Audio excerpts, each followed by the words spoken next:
always be tension. Passionate, super competitive.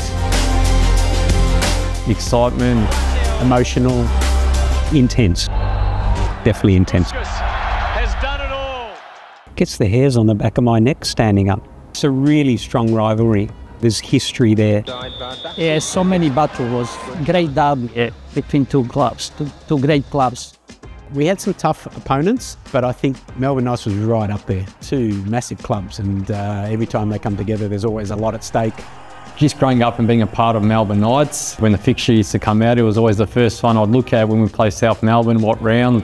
It's been a rivalry that's going back a long time now. When you walk into the pitch and you still about 10, 15,000 people, you know, becoming crazy and go for your team, it's a really special atmosphere, you know.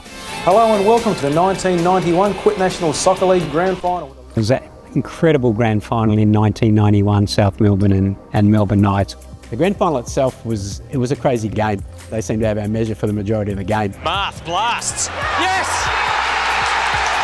Andrew Marth! We somehow found a way to stay in the game. We were pretty much controlling the match, you know. And somehow they scored the equaliser. Trimboli works himself into a bit of space. What a ball for Palazzini's! They're equal! Equaliser from nowhere from South Melbourne. Even extra time, I think we had some great opportunities. The penalty shootout, it really is legendary stuff. Josip Biskic.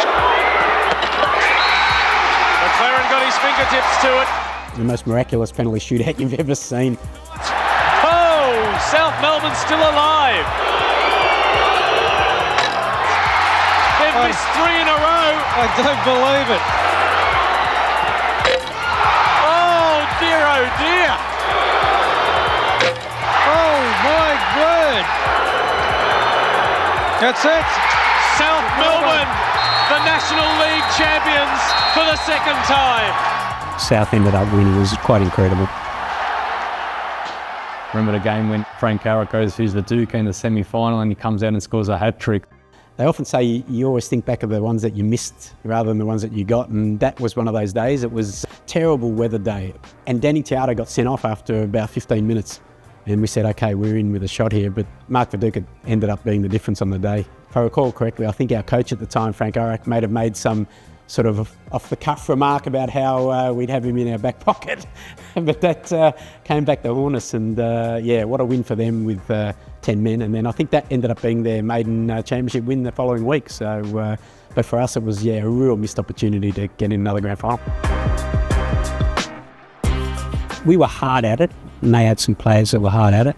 Andrew Stavamath, who was their captain, their leader, he was their spiritual leader, and you know, we had some absolute ding-dong battles. Lubo Lipchansky was another one. They had Savinsky, they had really quality players. But you knew, you know, home or away, you knew you were in for a battle, and we were prepared for it, always prepared. As a young kid, you know, I always used to go home and reenact Melbourne Knights South Melbourne, where Melbourne Knights always win. So over the years, I played in the VPL and now NPL, so it's always been a big game, and I'm excited to be a part of. It's our first home game of the season, coming off the back of a win at Port Melbourne, and obviously the Knights had a really good win at home against Heidelberg, so they'll be up and about. I'm very fortunate that Knights gave me the opportunity to be coach, and you know, going in a derby, you always make a good first impression. So come Monday night, the boys will be ready, we'll be ready as a coaching staff and go for the 3 points. We couldn't wait to come on the pitch and try to play. When you beat South Melbourne Hellas, you did your job for the rest of the season.